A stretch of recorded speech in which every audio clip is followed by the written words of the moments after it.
안녕하세요. 차블휘 멘토입니다. 오늘도 림포로 하는 정리증명 교재 2장을 공부할 건데 어제 제가 합성 함수가 린으로 어떻게 정의될 수 있는지를 설명드렸어요. 그래서 거기에서부터 교재를 이어서 읽어보겠습니다.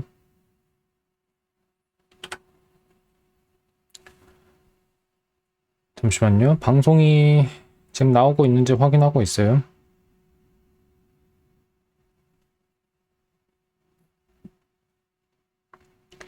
예, 방송 잘 나오고 있고 제목을 제가 고치지 않았지만 어쨌든 그냥 방송을 계속 시작하겠습니다. 함수를 정의했었죠. 우리가 정의한 함수는 compose라는 이름을 가지고 있고 이것은 다른 두 함수를 받아서 그것의 합성 함수를 출력하는 함수입니다. This means compose is a function that takes any two functions as input arguments. 그 함수 두 개를 받는데 그것들이 어떤 함수이든지 상관이 없다는 거예요. 단 그 첫 번째 함수가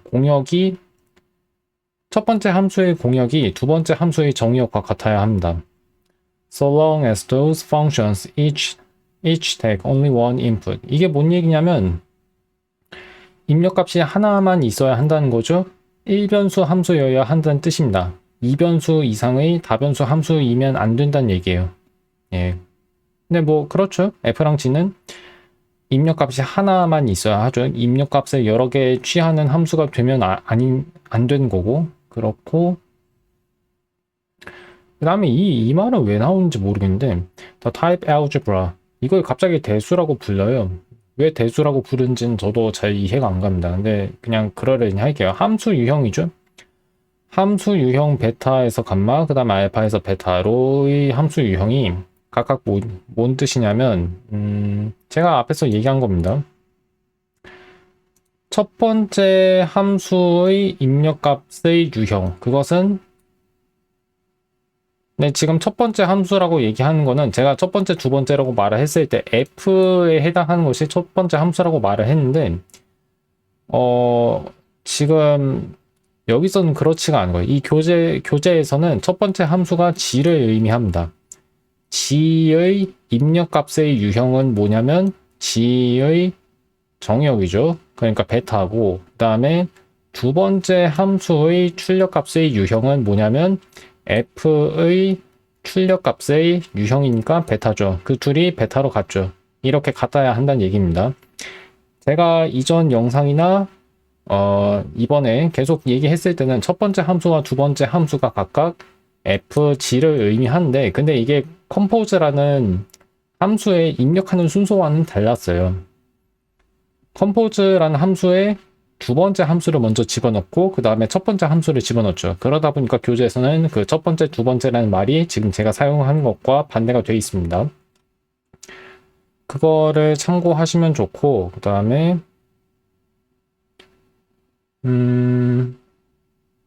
그렇게 해야 두 함수를 합성할 수 있다. 만약 함수 f 첫 번째, 두 번째란 말이 지금 약간 애매하니까 첫 번째, 두 번째 대신에 fg라고 할게요. 함수 f의 공역이 함수 g의 정의역과 같지 않으면 두 함수를 합성할 수 없거든요. 예, 그 얘기 한 겁니다. 그렇고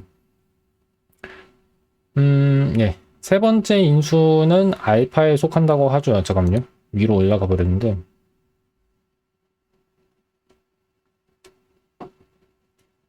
세 번째 인수는 지금 x 얘기한 건데 이렇게 보시면 돼요. G랑 F를 컴포즈에 집어넣고 난 다음에 우리가 얻는 함수는 알파에서 감마로의 합성 함수입니다. 그러면 그 함수의 정역은 알파니까 알파라는 유형에 속하는 세 번째 인수, 컴포즈의 세 번째 인수를 집어넣을 수 있죠. 그렇게 하면 which it uses to invoke the second function. 그 다음에 나온 이 말은 뭐냐면 gfx 얘기하는 거예요. gfx 보시면 교재에서는 두 번째 함수가 f를 의미하죠. 그 다음에 첫 번째 함수는 g를 의미하고 첫 번째 함수를 부른다. 그 다음에 it passes the result of that function. 세 번째 인수는 x죠. 그러니까 x에 대한 f의 함수값, 그게 f라는 함수의 결과죠. 그 결과를 어디로 전달하냐면 which is type beta. 이 결과는 베타 유형에 속한다는 얘기예요. 그렇죠. x에 대한 함수 f의 함수값은 f의 공역인 베타에 속해야겠죠. 그 얘기 하는 거고, 그 다음에 그 fx라는 결과를 어디에 전달하냐면 함수 g에 전달합니다. 첫 번째 함수 g에 전달하고, 그 첫 번째 함수의 입력값으로서 fx가 사용되고 있죠. 그 얘기 하는 거예요. 그러면 그 결과는 어떻겠어요? g의 공역에 속하는 값이 나오겠죠. 그게 감마고요. 그러니까 첫 번째 함수 g는 returns type gamma라고 말을 했는데, 이 말을 여기서 좀 어떻게 이해해야 할지 생각해 보자면, 첫 번째 함수 g는 감마라는 유형에 속하는 값을 반환한다는 의미로 보셔야 돼요. 이걸 이렇게 표현한 게 좀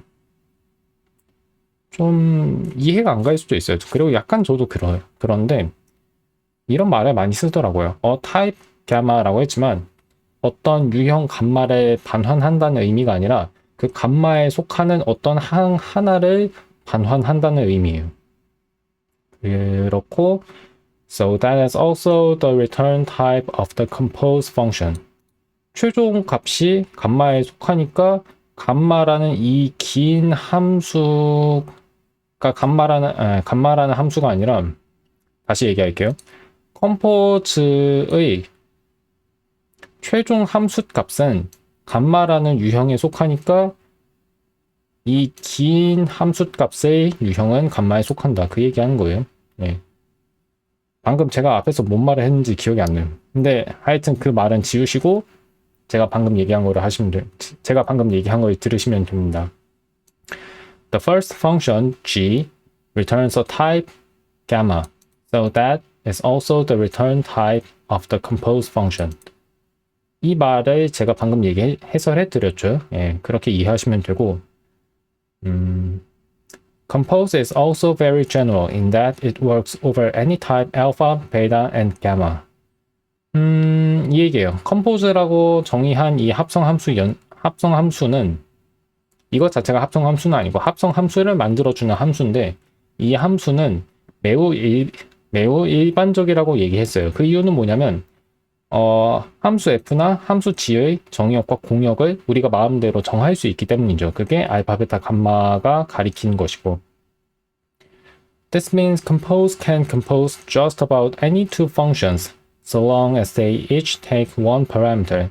그 두 함수가 1변수 함수여야 하고 매개 변수를 하나만 취해야 하고, 그 다음에 두 번째 함수, 그러니까 f가 첫 번째 함수의 입력값, 두 번째 함수의 출력값이 f의 출력값이 첫 번째 함수의 입력값 g의 입력값이 돼야 한다는 얘기입니다. 그리고 근데 유형이란 말을 제가 뺐네요. 그러니까 했던 얘기 다시 하는 건데, 두 번째 함수 f의 출력값의 유형인 공역이 베타가 첫 번째 함수의 입력값의 유형인 그 정의역 베타랑 같아야 한다는 얘기입니다. 예를 들어서 제곱이라는 함수를 다음과 같이 정의했을 때 컴포즈 넷 그 다음에 더블 스퀘어라고 이렇게 쓰면, 스퀘어는 여기 위에 있고 더블은 2배라는 자연수 함수겠죠. 자, 이것도 코드를 한번 살펴보겠습니다. 잠시만요.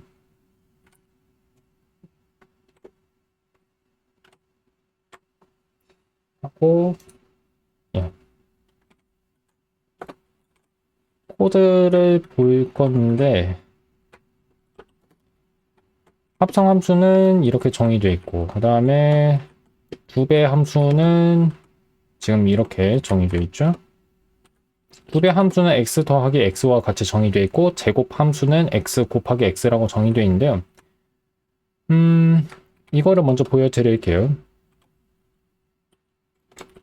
예제를 하나 만들겠습니다. 뭘 만들 거냐면 x가 자연수에 속할 때, 자연수 유형 넷에 속할 때 컴포즈 넷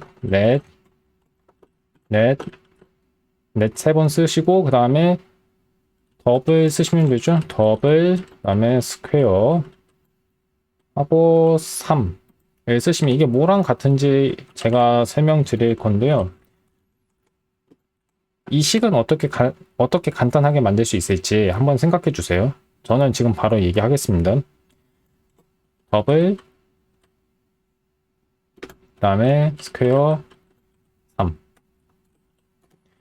자, 근데 왜 이게 되냐 생각해 보니까 x는 필요가 없었네요. 네, x 필요 없고 이게 왜 됐는지 한번 생각해 보겠습니다. 결국 위에 나와 있는 컴포즈라는 함수의 정의에다가 그 매개 변수를 구체적인 우리가 입력한 구체적인 유형으로 바꿔주면 돼요. 또는 함수로. 알파, 베타, 감마 자리에는 모두 지금 넷이 들어가 있습니다. 그게 다 자연수 유형으로 바뀌는 거예요. 그러면 g는 넷에서 넷으로의 함수가 돼야 하고 f 역시 넷에서 넷으로의 함수가 돼야겠죠. 그 다음에 알파가 넷이니까 x 자리에 들어갈 수 있는 항은 자연수이고요. 근데 g 자리에 들어간 함수를 보니까 더블이죠? 더블. 그리고 f 자리에 들어간 함수는 스퀘어입니다. 제곱. 그러니까 g는 더블, f는 스퀘어, g는 2배, f는 제곱. 그리고 x는 지금 3으로 우리가 정해놔 줬어요. 우리가 실제로 계산하는 식은 어디에 있냐면 그 두 번째 줄에 있습니다. 이게 컴포즈의 정의예요. 컴포즈의 함수값이 gfx와 같이 정의되어 있습니다. 그렇기 때문에 여기에다가 g와 f의 구체적인 사례를 집어넣으시면 돼요. 우리가 쓴 식에서는 g가 더블이고 f는 스퀘어니까 g를 더블로 바꿔주시고 f를 스퀘어로 바꾸시면 돼요. 그럼 그 결과는 더블 괄호 스퀘어 3 괄호가 되겠죠? 그래서 이렇게 되는 겁니다. 근데 이 계산을 할 수 있죠. 스퀘어 3은 3의 제곱이니까 9고 더블 9는 9의 2배니까 18이죠. 그래서 그 결과가 18이 되는 겁니다. 어렵지 않죠? 네. 자, 바로 들어가겠습니다.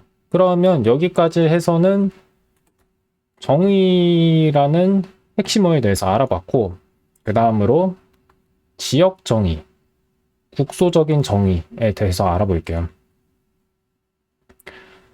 Lean allows you to introduce local definitions using the let keyword. let이라고 하는 핵심어는 어떤 식 안에서 임시로 어떤 문자가 의미하는 바를 정의해주는 역할을 하는 건데, 자, 그것이 어떤 구문에 갔는지 보겠습니다. let a, 그 다음에 정의 등호 t1, 그리고 세미콜론이라고도 하는 쌍반점이 있어요. 쌍반점이 있고, 그 다음에 t2라는 식이 있어요. 이게 뭔 뜻이냐면, t2라는 식에서 a가 나타난 곳마다 그 a를 t1으로 바꾼 식과 이 let a 정의 등호 t1 쌍반점 t2라는 식 전체가 같다는 거예요. 이게 무슨 얘기인지 한번 보겠습니다. 그게 뭔 말인지 보기 위해서 Emacs로 다시 가볼게요.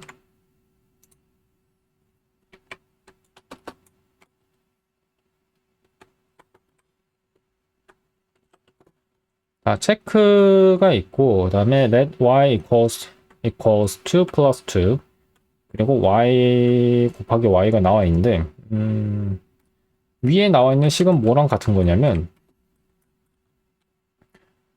자, 아까 말씀드린 것처럼 쌍반점 뒤에 있는 식 있죠. 이 식에서 y를 2 더하기 2로 모두 바꿔주는 겁니다. 그러면 그 결과는 뭐가 될까요? 2 더하기 2로 y를 바꿔주고 뒤에 나온 y도 똑같이 바꿔주면 되겠죠? 근데 그 앞에 있는 let은 지워야겠죠? 지역 정의는 사라지게 하고 난 결과가 2 더하기 2 곱하기 2 더하기 2예요.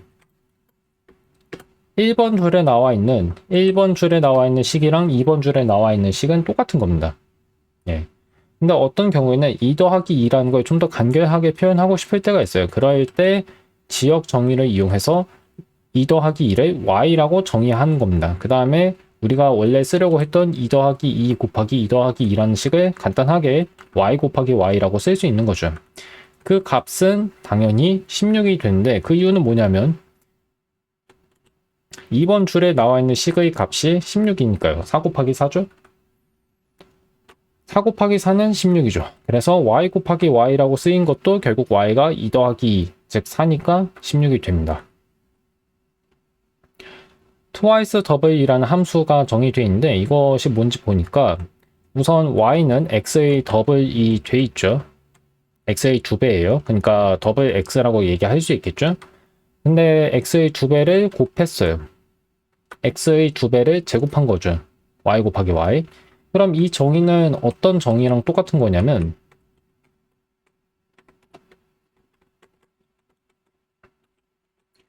자, 이 정의는 x 더하기 x 곱하기 x 더하기 x랑 같은 거예요. 7번 줄에 나와 있는 정의식이랑 10번 줄에 있는 식이랑 똑같은 겁니다. 똑같은 정의예요. 예. 왜냐하면 y 곱하기 y라는 식에서 y를 x 더하기 x로 바꾼 결과가 이 지역 정의를 이용한 식 전체의 의미니까. 따라서 twice double 2는 그 값이 16이 됩니다. 왜냐하면 4 곱하기 4를 계산해야 하니까. 여기까지는 어렵지 않죠? 그러면 교재로 돌아오겠습니다.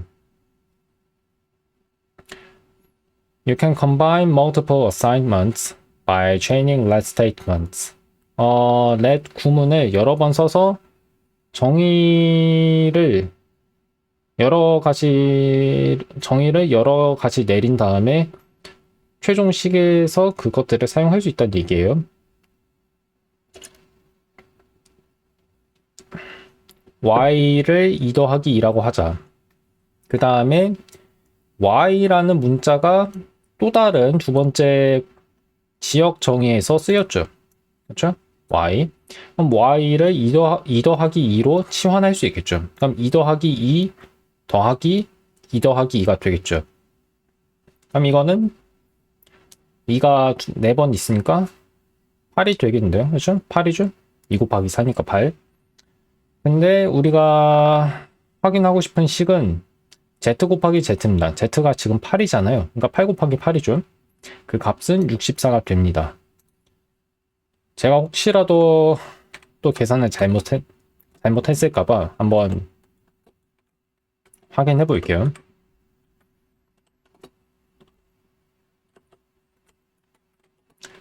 체크 말고 이벨 명령어를 쓸게요. 그렇게 해서 값을 구할 겁니다. 뭐까지만 구할 거냐면 Z까지만 구해볼까요? 자, Z는 8이 맞죠? 그리고 Z 곱하기 Z의 값은 아래 나와 있다시피 64가 됩니다. 네.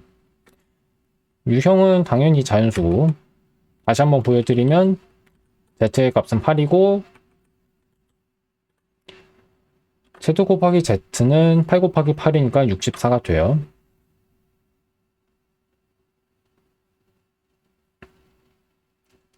다음에 쌍반점은 언제 생략할 수 있냐면 줄을 다음으로 넘길 때 라인 브레이크를 우리가 한국어로 뭐라고 하는지 기억이 살짝 안 나네요.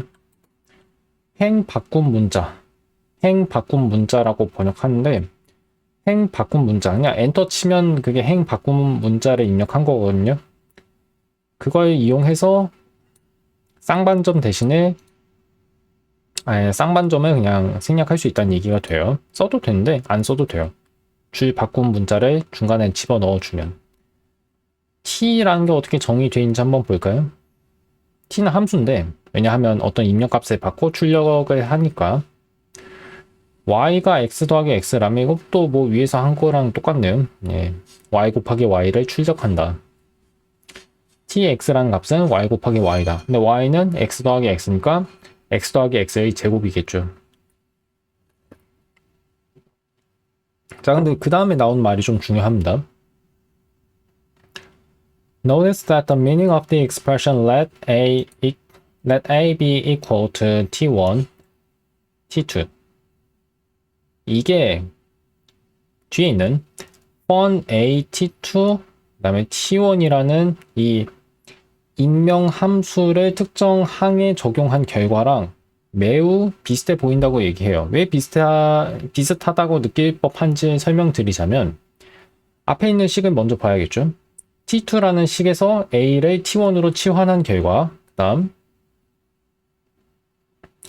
인명함수 의미 자체를 보시면 a라는 값을 받았을 때 그때 그 값마다 t2라는 식을 출력하는 인명함수가 있을 때 그 함수를 t1에 적용한 결과예요.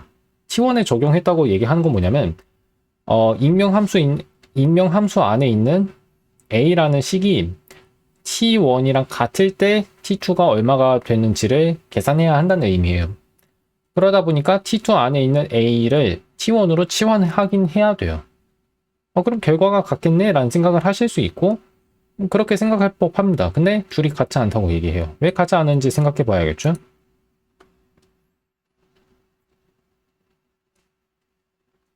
In the first expression, you should think of every instance of a in T2 as a syntactic abbreviation for T1. 이런 얘기인데 T2 안에 나와 있는 a는 T1을 구문상 축약한 것이라고 봐야 한다. 구문론적으로 축약한 것이라고 봐야 한다. 근데 뭐 그렇게 이해했어요. 그렇게 이해했고 두 번째 식에서는 어떠냐면 a는 변수고 람다 함수 fun a to t2라는 식은 a라는 값이 무엇이든지 간에 항상 말이 돼야 한다는 얘기예요. 말이 돼야 한다는 건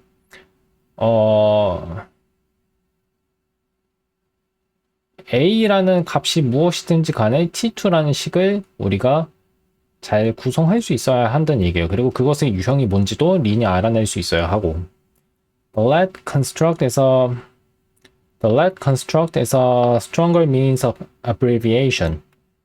더 강한 수단이라고 얘기하는데 강하다는 게 여기서는 어떤 의미로 보시면 되냐면 더 조건이 많은, 더 구체적인 조건을 가진 것이라고 보셔도 괜찮습니다. let이라는 이 구문이 축약을 하는 더 구체적인, 더 조건이 많은, 더 조건이 까다로운 것이라고 볼 수 있고 그래서 let a t1, t2라는 이 지역 정의를 이용한 식이 말이 될 때가 있지만 람다 함수의 적용으로 그것을 똑같이 표현할 수가 없을 때가 있다는 거예요. 그 예가 아래 나와 있습니다. 왜 who라고 하는 식은 오류가 안 생기는데 타입 체크라는 말이 나와 있죠. 유형 검사가 잘 된다는 얘기예요. 유형 검사 결과 이상이 없다는 얘기입니다. 근데 그 아래 나와 있는 바라고 하는 정의는 오류가 생기는 거예요. 왜 생기는지를 봐야겠죠? 자, 이거는 제가 2장 퀴즈에서 연습 문제로 내기도 했는데 지금 바로 한번 해설을 해 드리겠습니다. 왜냐하면 이건 교재에 나온 얘기니까요. 우선 풀을 한번 보겠습니다. 풀라는 함수? 예, 이거 함수 맞아요. 왜냐하면 뒤에 있는 식이 람다 함수 추상화 식이니까요. a라는 게 유형이네요. 자연수 유형일 때 fun x of a to x2라는 식이 있어요. 그럼 결국 이건 뭐냐면 이렇게 쓸 수 있죠. fun x of let maps to x plus 2 이렇게 써도 된다는 얘기예요.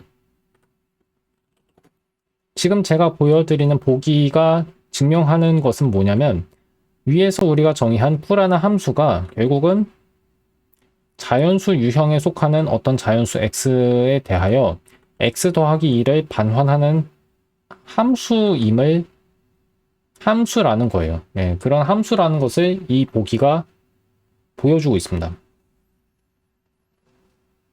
이건 뭐 오류가 생길 이유가 없겠죠? 이 함수는 잘 정의가 돼 있으니까요. 근데 왜 그 다음 식이 문제 있는지 한번 보겠습니다. 자, 오류가 나오죠. 오류 메시지를 보시면 뭔 말인지 이해가 안 가실 거예요. 근데 이게 뭔 얘기인지 잠깐만 설명드리면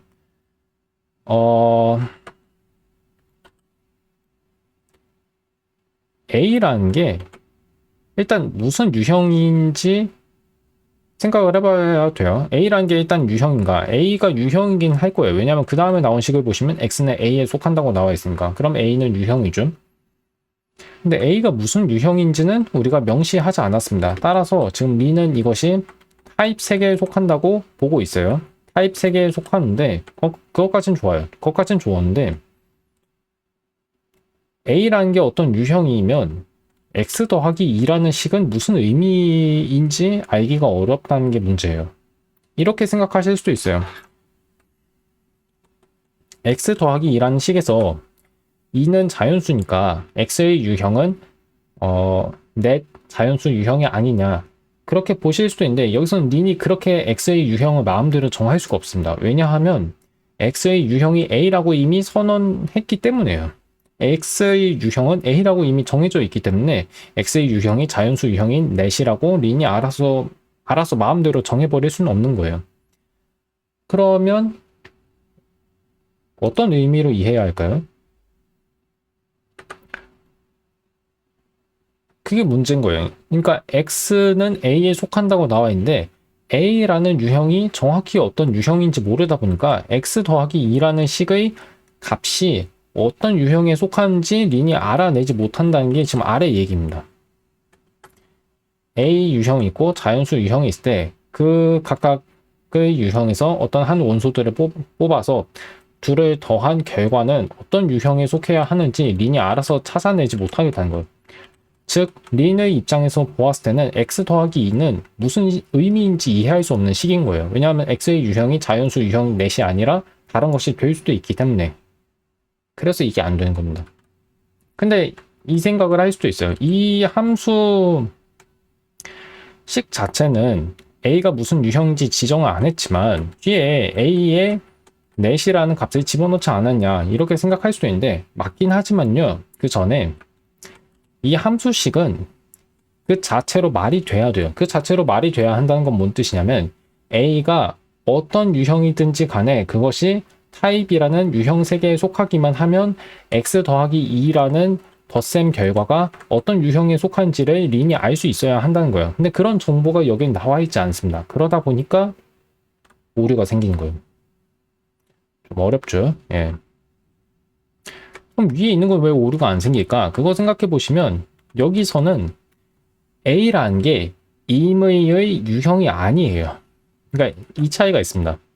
5번 식에서는 그 임명 함수 뒤에 넷이라는 유형을 집어넣든 아니든 그 전에 이미 그 임명 함수는 그 자체로 정의가 잘 돼야 돼요. 따라서 A는 여기서 타입 3개에 속하는 임의의 유형입니다.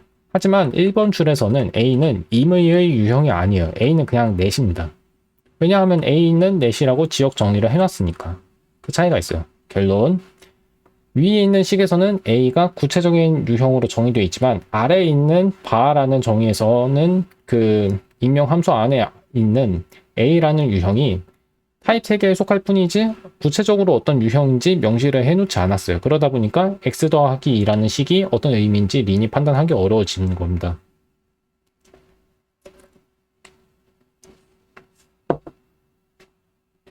자, 컵을 내려놓으니까 갑자기 소리가 엄청 커지네요. 어쨌든 여기까지 해서 지역 정의도 끝냈어요. 근데 이 내용은 좀 어려우니까 한번 곱씹어서 생각을 해주세요. 그 다음에 궁금한 게 있으면 제가 만들어 놓은 메일링 리스트에서 저한테 이메일을 저랑 그 메일링 리스트의 전자 우편에 이메일을 보내주시면 제가 그걸 받고 답장을 해드리겠습니다. 아니면 제 개인 이메일도 있어요. 그거는 아마 유튜브 채널 정보나 제 소스헛 또는 깃허브 계정 페이지에서 제 이메일을 확인하실 수 있을 겁니다. 그거 이용하시면 개인 메시지를 보내실 수 있어요. 이메일을 통해서. 뭐 그렇게 저한테 연락해서 질문하셔도 괜찮습니다. 연락해 주세요. 예. 그리고 궁금한 게 있으면은 언제든지 연락해 주시면 되겠습니다. 이제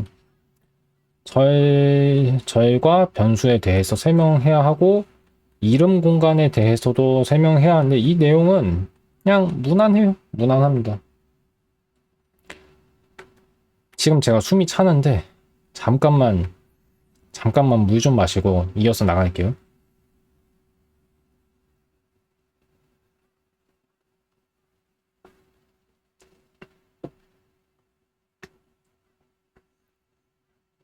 자, 시작하겠습니다. 다음 세 가지 함수 정의를 보아라. 여기서 이제 새로운 변수 명령어를 소개하는데 변수 명령어가 하는 역할이 뭔지 보자면 여러 정의에 걸쳐서 똑같은 방식으로 선언된 인수를 그냥 한 번에 나타내는 역할을 해줍니다. 한 번에. 다시 말하면 위에 있는 거랑 아래에 있는 코드를 비교해 볼게요. 위에서도 알파, 베타, 감마. 여기 위에서는 알파, 베타, 감마가 나오는데 아래에서는 베타, 감마는 안 나오죠? 근데 하지만 알파라는 유형 인수는 선언이 위에서도 되고 아래에서도 되죠. 그러니까 총 3번이나 선언이 된 거예요. 이런 식으로 코드를 계속 작성하다 보면 똑같은 인수 선언 계속 함수 정의마다 해야 할 때가 있어요. 근데 그게 너무 번거롭기 때문에 한 번에 그 인수를 선언해 놓고 나머지 그 뒤에 나오는 모든 정의에서 그 인수를 취하는 함수를 정의하는 방법이 있습니다. 그게 아래 나온 방법이에요. 그러니까 이게 어떤 점에서 더 편리하냐면 똑같은 식을 계속 쓸 필요가 없다는 점이 편리한 거죠. 똑같은 인수를 계속 그 함수마다 집어넣을 필요가 없다는 거예요. 단 린이 알아서 나중에 집어넣어 줍니다. 우리가 쓸 필요가 없다는 거지. 그렇다고 해서 그 인수가 함수 안에서 정의에 포함되는 건 아니에요. 그 함수의 정의에 포함되긴 하는데 거의 우리가 직접 계속해서 쓸 필요가 없게 된다는 얘기예요. 자, 한번 볼게요.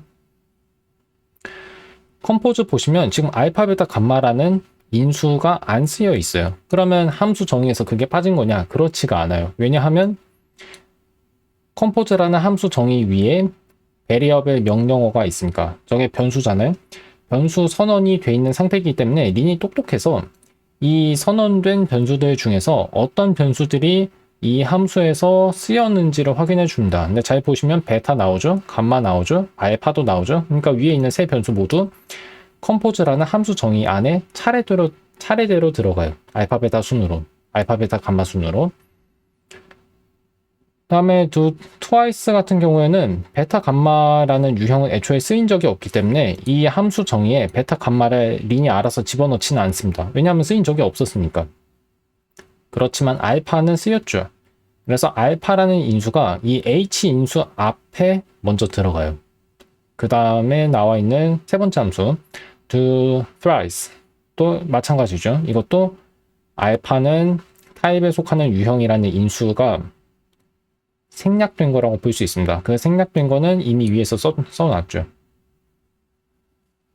네, 개인적으로 변수 명령은 약간 신중하게 사용하는 게 좋은 것 같아요. 왜냐하면 변수 명령을 통해서 선언한 변수들 중에서 어떤 함수에는 그 변수들이 들어가지 않으면 좋겠다고 생각할 때가 있어요. 근데 어떤 함수에는 그게 다 들어가면 좋겠다고 생각할 때도 있죠. 그러다 보니까 좀 생각을 잘 해야 합니다. 내가 정의하는 함수에 어떤 변수를 린이 알아서 집어넣어 줄지 그걸 생각해야 돼요. 네. You can declare variables of any type, not just type itself. 뭐 이거야 당연하죠. 그러니까 선언할 수 있는 변수의 종류는 상관없습니다. 함수를 변수 명령어로 선언할 수도 있고 그냥 어떤 유형에 속하는 항을 변수로 선언할 수도 있어요. 그렇게 이 모든 인수를 베리어블 명령어로 선언하면 함수 정의는 그냥 이렇게 쓰면 됩니다. 근데 이거는 오히려 저는 이런 방식은 좋아하지 않아요. 그럼 왜냐하면 컴포즈란 함수가 지금 x 뭐 g, f 중에서 어떤 것을 인수로 받는지가 눈에 잘 안 보이니까 너무 많은 정보를 생략해 버린 거죠. 위에 다 써놨잖아요. 그럼 위에서 이제 사람이 이 코드를 읽을 때 g, f, x라는 식을 보고 아 g가 쓰였고 f 쓰였고 x 쓰였구나. 근데 g라는 함수 f라는 함수 그리고 x라는 항을 보면 알파, 베타, 감마라는 유형도 쓰였으니까 이것들도 컴포즈라는 함수의 인수로 들어가겠다고 생각을 알아서 다 해줘야 하는데 너무 많은 정보가 생략된 나머지 오히려 이해하기는 좀 더 어려우신 것 같아요. 그래서 이런 스타일은 선호하지 않습니다. 근데 이건 제 개인적인 얘기고 실제로 린 코드에서 그 작성자가 어떻게 변수 명령어를 사용하는지를 보고 그 다음에 그 스타일에 맞춰서 그 코드를 수정하실 때는 베리어블 명령어를 그분이 이미 쓰신 방식처럼 사용하시면 돼요. 그렇고 뭐 나머지 이것만 볼까요? 인쇄라는 명령어가 나오는데 이거는 어떤 함수의 정의를 확인하는 데 도움이 됩니다.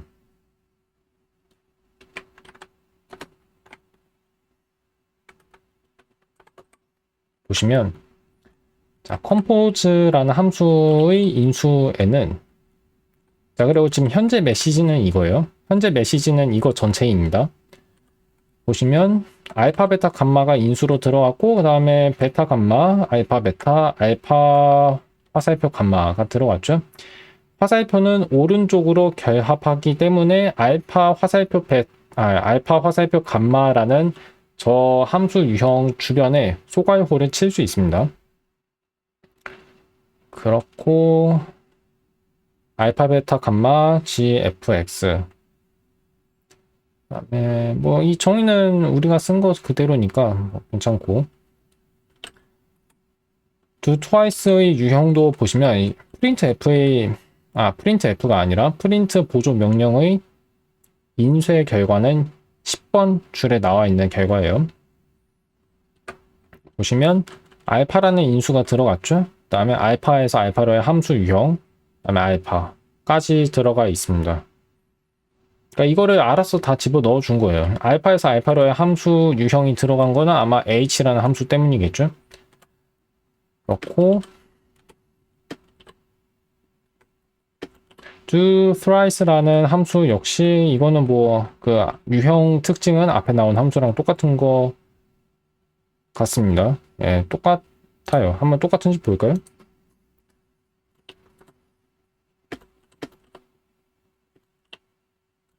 예.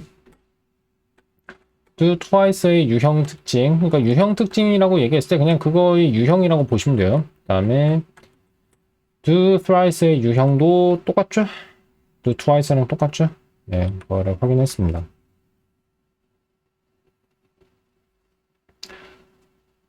그 다음에 the variable command instructs Lin to insert the declared variables as bound variables in definitions that refer to them by name. 변수 명령어가 해주는 게 뭐냐면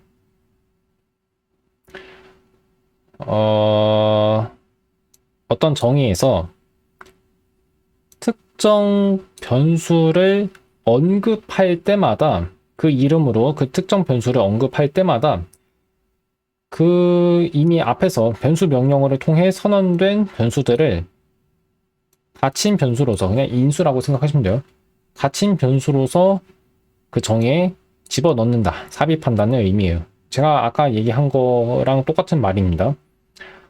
Lin is smart enough to figure out which variables are used explicitly or implicitly in a definition. 어떤 변수가 명시적으로 쓰였는지 암시적으로 쓰였는지 알아서 찾아낸다는 얘기예요. 여기서는 그냥 이 정도로만 이해하시면 돼요. 컴포즈라는 함수를 정의할 때 g랑 f라는 게 쓰였잖아요. x라는 항도 쓰였죠. 그럼 이것들이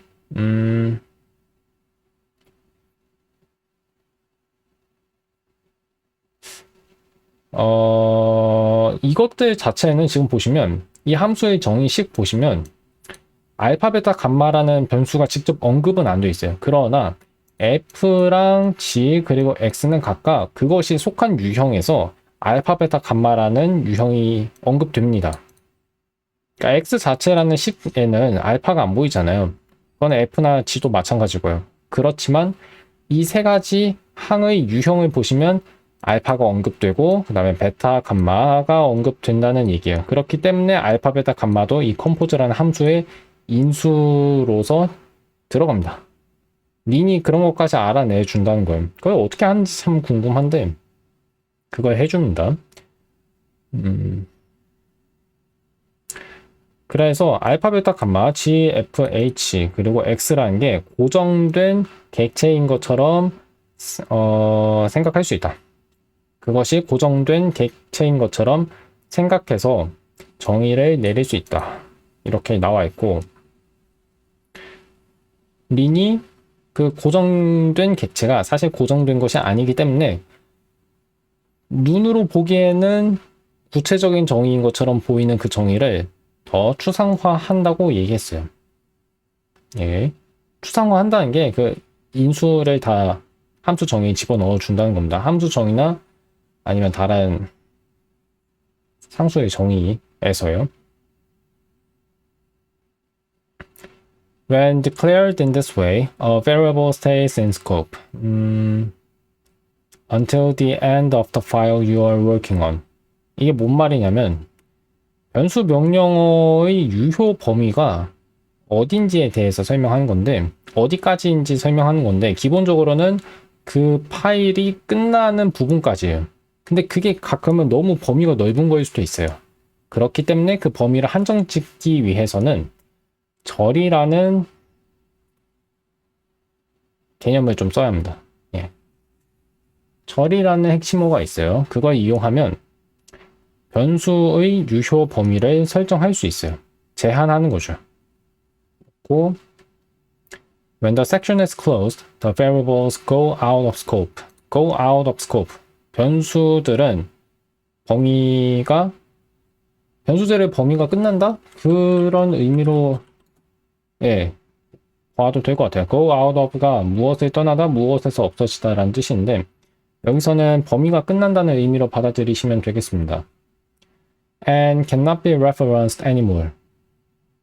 변수의 범위가 끝나고 난 다음에는 알파를 그냥 아무 선언 없이 인용할 수 없는 거죠. 뭐 알파라는 변수를 사용하고 싶으면 새로 변수를 선언하든가 아니면 정의를 내릴 때 알파라는 인수를 써 주셔야 하는 거예요. You do not have to indent the lines within a section. 그러니까 섹션 아래에 있는 줄들을 이렇게 들여쓰기를 해야 하는 게 꼭 의무사항은 아니에요. 안 해도 돼요. 그리고 린 라이브러리 보시면 안 한 경우밖에 저는 못 봤어요. 예. 섹션이란 키워드를 쓴 다음에 뭐 그 안에 있는 코드를 들여쓰기 하지 않는 것들만 봤습니다. 그러니까 들여쓰기는 오히려 안 한다고 보시는 게 맞아요. Nor do you have to name a section. 절의 이름을 꼭 지어야 하는 건 아니에요. 이름 안 지어도 됩니다. 근데 만약 이름을 지으면 and 뒤에도 그 이름을 써주셔야 돼요. 만약 이름을 안 쓴다면 useful이라는 이름을 안 썼다면 useful이라는 이름을 안 쓰면 섹션에도 없애고 end에도 없애야 합니다. 섹션이라는 말 뒤에서도 useful 같은 이름을 빼셔야 하고 end 뒤에도 그 이름이 나오면 안 돼요.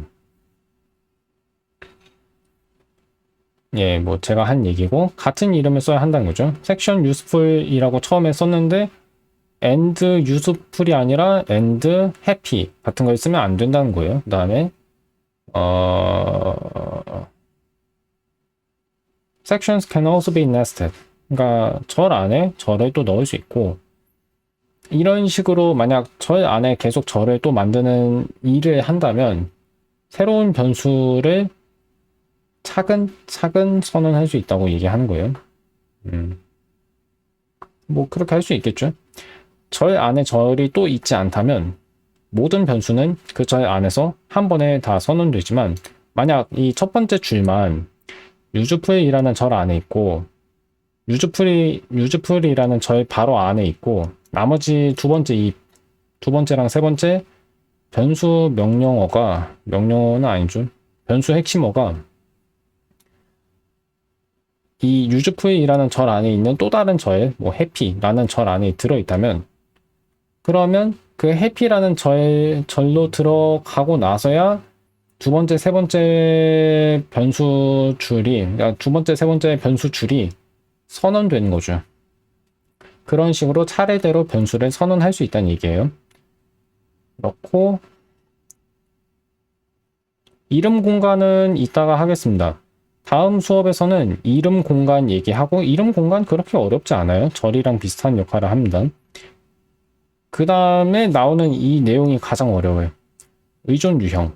의존 유형이란 게 무엇인가? 줄여서 의존형. 이게 무엇인가? 이거를 이해하는 게 정말 중요합니다. 이 장의 핵심이에요. 이 장의 핵심이고, 마지막에는 암시적 인수가 나오는데, 암시적 인수는 어렵지 않아요. 어렵지 않습니다. 여기까지 하면 이 장이 드디어 끝나요. 그래서 끝이 보입니다. 어쨌든, 지금 46분 정도 됐거든요. 이 영상은 여기서 마치고 다음 영상에서 이름 공간 절부터 설명을 계속 하겠습니다. 이 영상은 여기서 마칠게요. 감사합니다.